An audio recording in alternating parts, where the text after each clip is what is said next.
کمیته لطای فوق‌العاده تاجیکستان با توجه شهروندان و مهمانان کشور می‌رساند که طبق معلومات اگنتی هواشناسی کشور در روزهای نزدیک در ناحیه‌های کوهی توبه جمهوری، شوراهای دوشنبه خوجند و مناطق غربی ولایت مختار کوهستان بدخشان خطر ترمه و ریزش سنگ باقی میماند.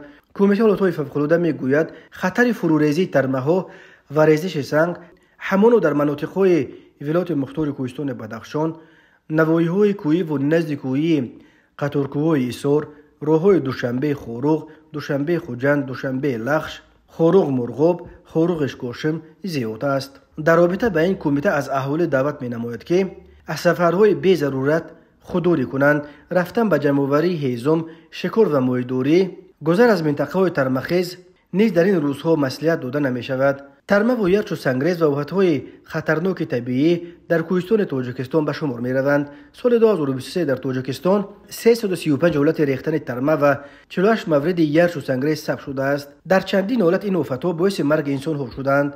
از اول سال جاری نیز درباره فرو ریختن ده‌ها ترمه اساساً در شهرهای دوشنبه خوجند، یگانه راه زمینی بین ولایت سوغ و مرکز تاجیکستان و همچنین در ناحیه روشان و اشکاشم خبرها به دست رسیدند.